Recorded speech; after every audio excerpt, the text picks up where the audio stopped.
Olá pessoal, tudo bem? Vamos continuar aqui agora com o exemplo que a gente tinha parado no vídeo anterior. Então aqui eu peço para considerar uma planta que ela tem um atraso de 0,1 segundos, uma constante de tempo de 1 segundo, então aquele t vale 1 segundo, né? E um ganho unitário k igual a 1. Então é praticamente a planta do que a gente viu do caso do Ziegler-Nichols, né? A gente vai ter um atraso e vai ter um polo nessa planta. E eu peço para calcular, na letra A, comparar a resposta ao degrau da função original g e da função aproximada, utilizando o padê de segunda ordem, né? Depois a gente vai ver na letra B. Então o que eu peço aqui é o quê? Vocês vão ter essa planta, né? Que eu chamei aqui de g. Vou colocar aqui, ó. Desculpa. Vou ter uma determinada planta g, que vai ser aqui a exponencial de menos 1 sobre s e s mais 1, né, que é meu sistema. E eu vou aproximar aqui o atraso, né? Para aproximar o atraso, eu pego e utilizo essa expressão aqui de padê, né? Essa função aqui de padê. Eu vou pegar o meu atraso, que é 0,1, vou pegar a ordem 2, que é a ordem que eu pedi no problema, e vou construir minha função de transferência que eu chamei aqui de delay. Tá? Aí eu plotei aqui o delay, né? Esse atraso, esse padê de segunda ordem, né? Ele aproximou como sendo essa função de transferência aqui de segunda ordem.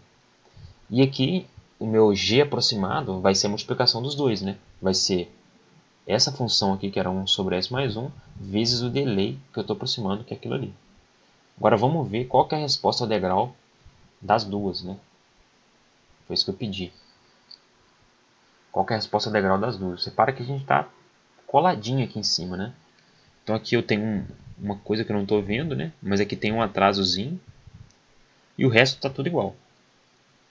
Vamos dar um zoom aqui para ver o que acontece. Quando a gente dá um zoom, a gente vê que a função de segunda ordem até que não foi tão ruim assim, né? Ela aproximou até que legal esse atraso. Aqui vai ter um erro pequenininho. Aqui tem um outro erro pequenininho.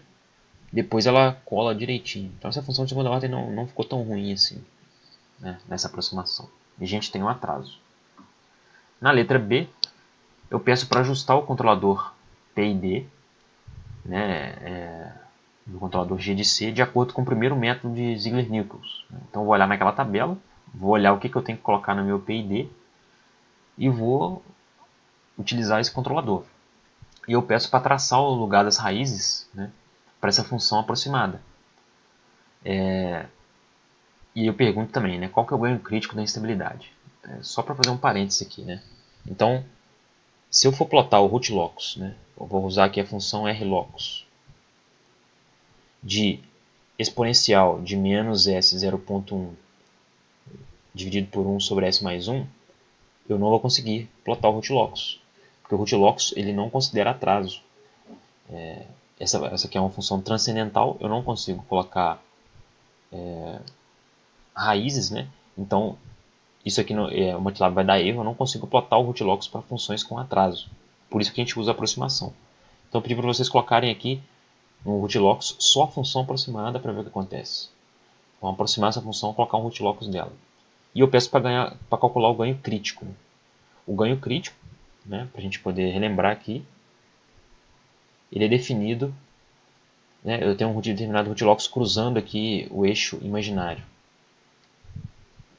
Esse aqui é o eixo imaginário.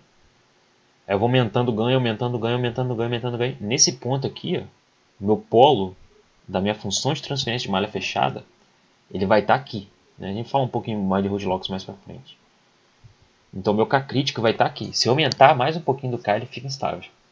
Nesse ponto aqui eu vou ter uma oscilação sustentada. Se eu aumentar mais um pouquinho, ele vai ficar instável. Então o K crítico é isso. Vamos ver o que vai dar. Então se eu utilizar ali a função rlocus, né? Primeiro eu seto aqui o controlador em função do que o Ziegler-Nichols falou.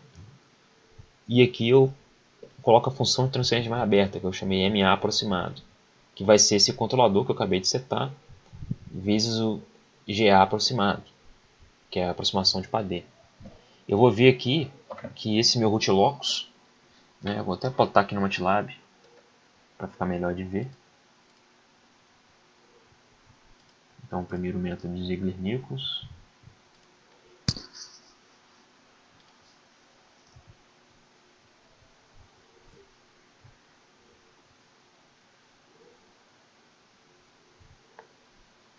Só um momentinho. Então, a gente está aqui com o Rootlocus, né? Se eu vim trabalhando aqui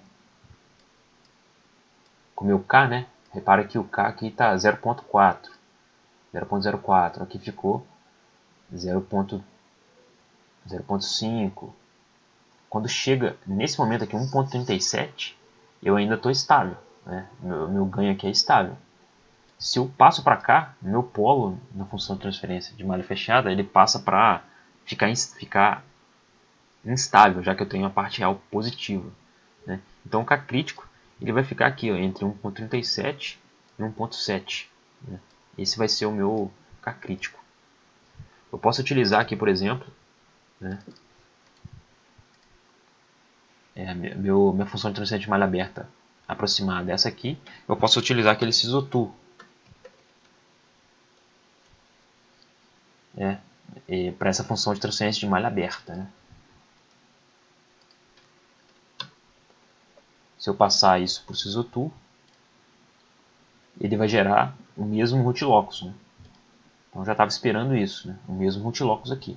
Só que aqui é interessante nessa ferramenta é que eu consigo mudar o ganho aqui e ele vai mostrando para mim online o que acontece com a resposta ao impulso. Repara que para esse sistema eu coloco um degrau e ele vem aqui para negativo primeiro para depois aumentar. Isso é um sistema de fase não mínimo. Quer dizer que eu tenho um zero no semiplano direito. E aqui eu vou aumentando aqui o meu ganho, mexendo aqui no meu ganho, né? Eu vou colocando o sistema cada vez mais próximo da instabilidade, né? Se eu colocar um ganho aqui, ó, certinho aqui é o meu K crítico. Opa, passei do K crítico. Então aqui ainda quase no crítico, né? Quase no crítico. Se eu passar para cá, para o lado do semiplano direito, pronto, ele já ficou instável, né? Então essa ferramenta Sisotu é interessante para isso.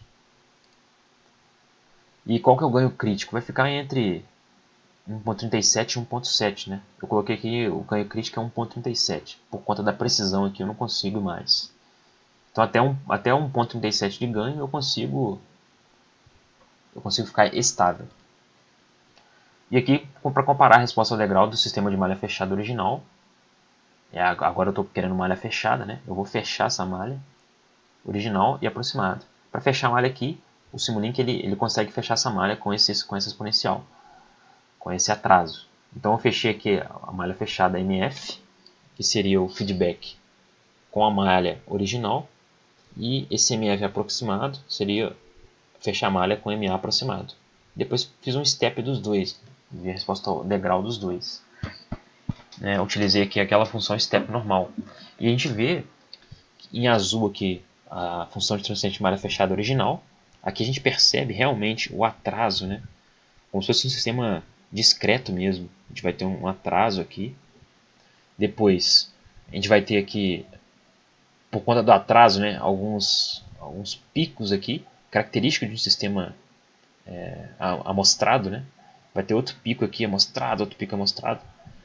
E a função de transferência de malha fechada aproximada com PAD, ela vai ser um pouco mais sutil, né? Eu vou ter um comportamento mais contínuo, né, dessa aproximação, mas os dois convergem. E a gente vê que é um sistema de fase não mínima, porque eu fui do zero, né, eu dei um degrau aqui do 0 para o 1, de acordo com o Ziegler-Nichols, e ele foi para negativo aqui, né? Ficou um sistema de fase não mínima. Mas depois ele imitou bastante aqui o que vai acontecer com o sistema, né? Convergindo e realmente controlando, né? O método de Ziegler-Nichols controlou meu sistema. E aqui eu pedi para testar se o ganho crítico for maior, né? Deu um ganho crítico um pouquinho maior. Na verdade, eu multipliquei aqui por 1.7. que é um ganho crítico um pouco maior. A gente já viu isso na ferramenta Sysotu. O que vai acontecer? Eu vou ficar instável. Então, sistemas com delay, né, sistemas com atraso, esse tipo de sistema aqui que eu vou voltar, eles, se meu ganho for muito grande, se esse K for muito grande, eu posso instabilizar meu sistema por conta do atraso. Então é isso que a gente viu agora com esse root locus, né? Então, para o vídeo não ficar tão grande, eu vou terminar por aqui. No próximo vídeo a gente vai falar do segundo método de Ziegler-Nichols. E por esse vídeo é só, pessoal. Espero que seja útil para o estudo de vocês.